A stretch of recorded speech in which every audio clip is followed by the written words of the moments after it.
North Korea's military says it's now officially authorized to wage a nuclear attack against the U.S. to counter what it calls Washington's aggression. Pyongyang warns an explosion is imminent and war could break out today or tomorrow.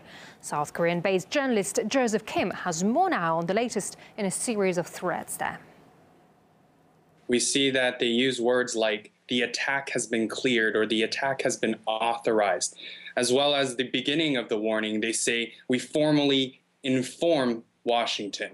So we see that this rhetoric has actually been repeated by North Korea. And North Korea has used this in a way to actually say we want to start dialogue. It's a lag period which Pyongyang uses into getting Washington to come and perhaps get on the dialogue table. We keep hearing from other people such as Secretary General Ban Ki-moon or U.S. Secretary of State John Kerry that dialogue is the next step.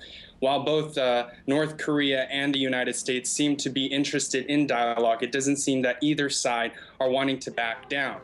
Now, with April 15th, in April 15th, it is going to be North Korea's founding father, Kim Jong-il's birthday. And we've seen last year that they did their first satellite launch attempt. So I predict, and I think, as well as many experts, they say that something might happen in mid-April. Whether that will be an attack or whether that will be a celebration and easing of the tensions, we aren't quite sure yet. But it can be seen that historically they've done celebrations to mark certain things to happen. Whether it was the anniversary of Kim Jong-il's death, that was the third nuclear test. So we can see that something will probably happen in the next week or so.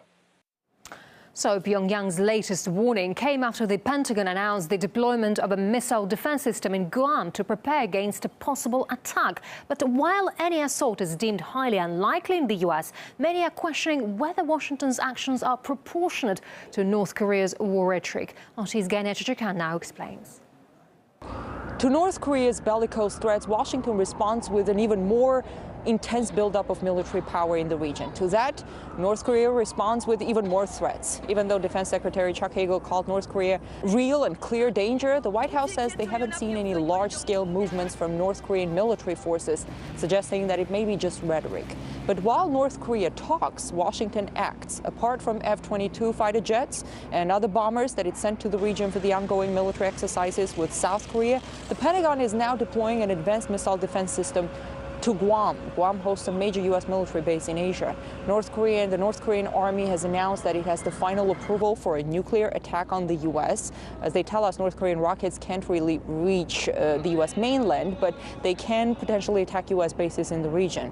There are 28,000 U.S. troops just across the border in South Korea. So could we see the worst nuclear standoff since the Cuban Missile Crisis between the Soviet Union and the U.S. Even though the rhetoric is probably as hostile as it's ever been, no one really believes that North Korea is actually going to carry out an attack. North Korea itself knows that if it did an attack, if it attacked the United States, it would be committing national suicide.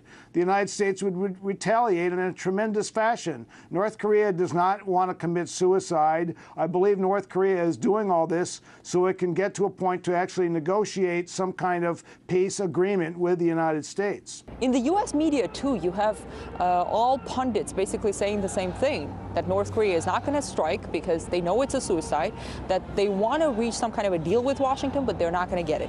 You have former officials, experts all saying that. But with all this war talk from North Korea and with U.S. military buildup in the region, some say all it may take is for one of the sides to snap or some kind of a mistake before everything spirals out of control. In Washington, I'm Ganesh Chekyan.